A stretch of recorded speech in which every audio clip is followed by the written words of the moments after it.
At the end of the day, we have some very, very simple needs.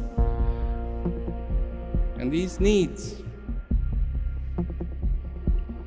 on the top of the list, always has been to feel contentment. Peace is not absence of war. Peace is not a declaration. Peace is a fundamental human need that needs to be felt from within. Is it just a dream? Personal peace is just a dream? A concept? An idea? Or is it a reality? Can it happen? Of all those things that we see out there, there are people say that that's our nature, all these wars and all of this is our nature. I disagree. Because when we are centered, when we're placed in that equilibrium, where our hearts are full, then our true nature shines. And the true nature that we have is beautiful.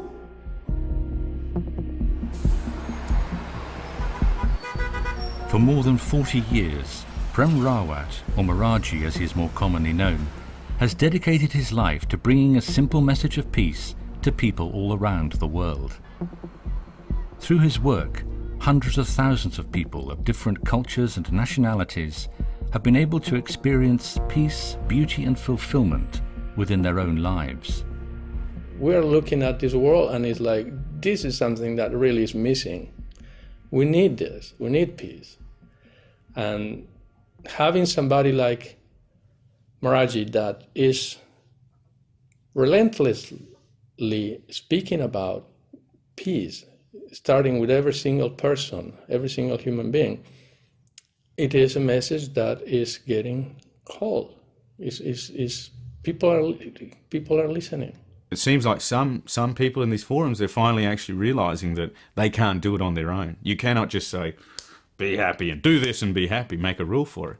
You know, people have to feel it. And you need people like Maharaji out there on, you know, helping people find their inner happiness. That really complements what everybody's doing on the outside. It's not the peace that we don't have war. It's finding peace inside and being in peace with myself.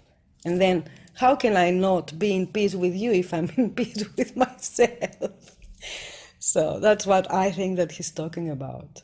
I want you to understand what it means for you to be alive. I want you to live this life consciously, not unconsciously.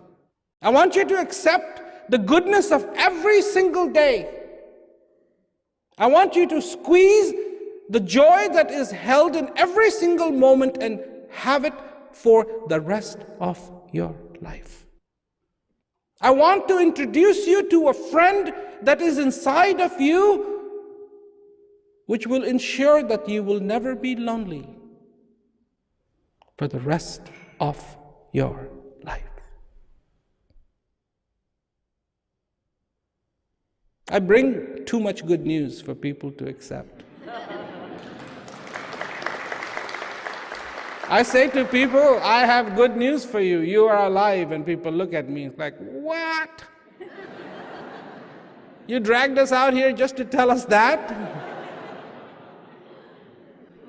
But my friends, there is no better news. There isn't. There isn't. There isn't. And never will be. Not for you. Not for you. You are unique. There will never ever be another one like you. Ever. Ever, ever, ever, ever, ever. And that's why it's important. Not for me, but for you. It is important for you that this face of yours wears the miracle of kindness, of joy, of gratitude, of understanding. Is that your truth? I don't know. You figure it out. But let me ask you one simple question. When you're figuring it out, listen to what your heart has to say. Because in this heart is the thirst for reality. In this heart is the thirst for that kindness. In this heart is the thirst to understand and recognize that miracle. In this heart is the thirst to feel that gratitude.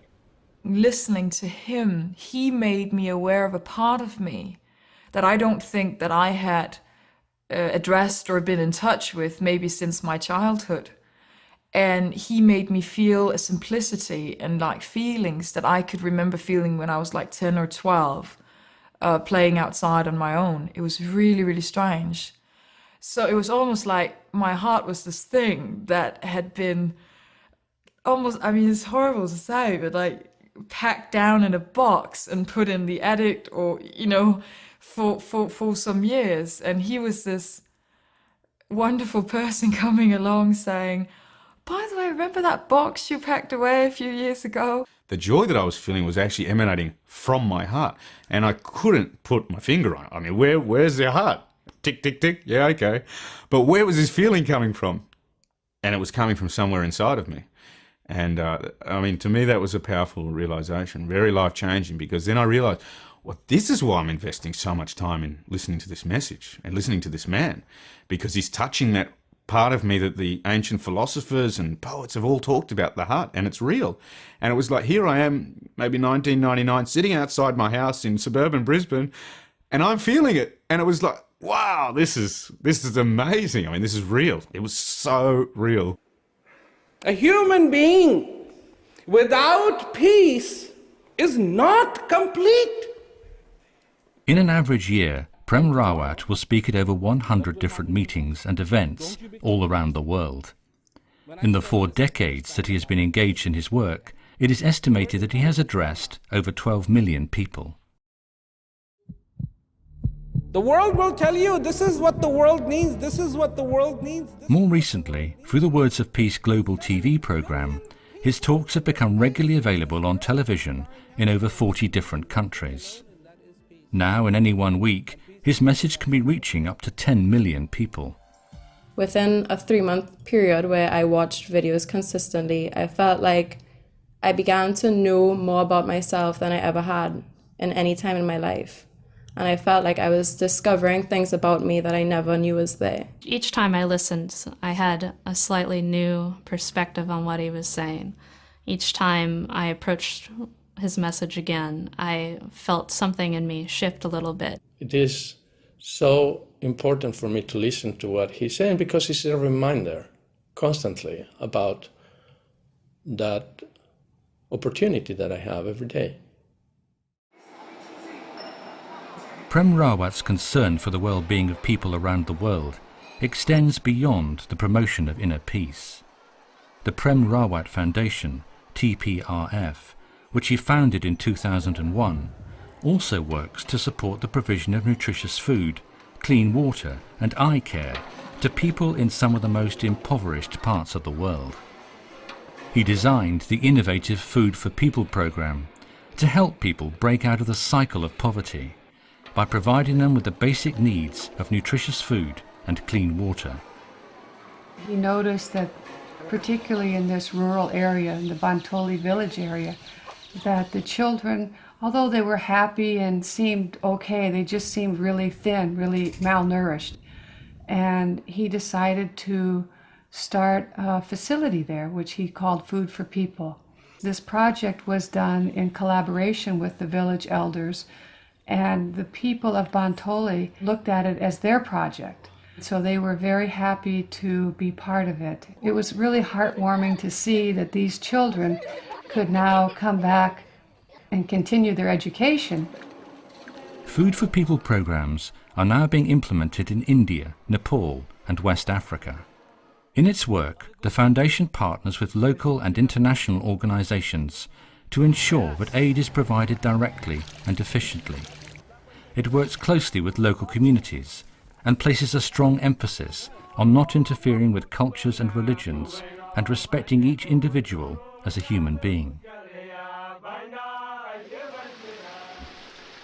As well as its ongoing programs, the Foundation is also involved in disaster relief work around the world. Working in partnership with organizations like Action Aid, Oxfam, World Food Programme and WaterAid, TPRF works to ensure that aid is delivered efficiently and effectively to those who need it the most. Over the years, Prem Rawat has received widespread recognition for his work. He has been honoured by the governors and mayors of states and cities across the United States and Europe, and has received the keys of cities in North and South America, Italy, Japan and Taiwan. He is increasingly asked to speak as an honorary guest at conventions and meetings on the topic of peace. Do your future project include a visit to Libya or in some way offering help to this population? I'm sure that they would be very happy to meet you in the future.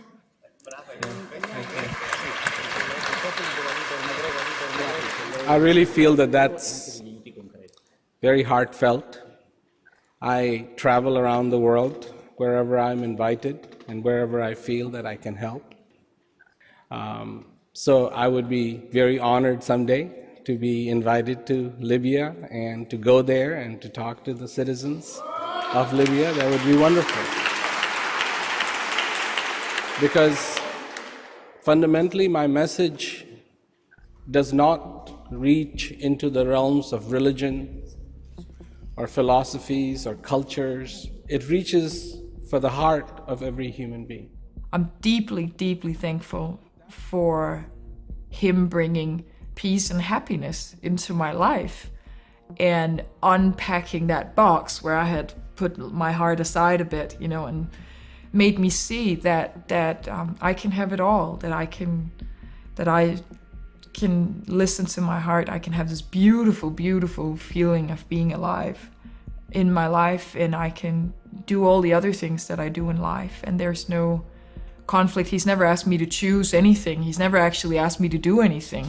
He's just made himself and his wisdom available to me, and I'll be forever thankful for that. It's just so simple. It's a real experience that exists inside of me, and I can get in touch with it and enjoy it. And he is the one who is facilitating, really facilitating this for me. I could have never ever, in my wildest dream, come even close to finding this out by myself. I cannot tell you what peace is. Does that mean I haven't felt peace? I have felt peace. And I feel peace every day. But I can't tell you what it feels like. Like I can't tell you what does sugar really taste like in my mouth. Because if you want to taste the same taste that I am tasting, you need to taste it too. And then and only then will you understand what I am talking about. For me, I understand this, that this life is a gift. And life makes all these other miracles possible. That you can be, that you can think, that you can admire, that you can have gratitude in your life. Gratitude, thankfulness. These are just attributes of peace.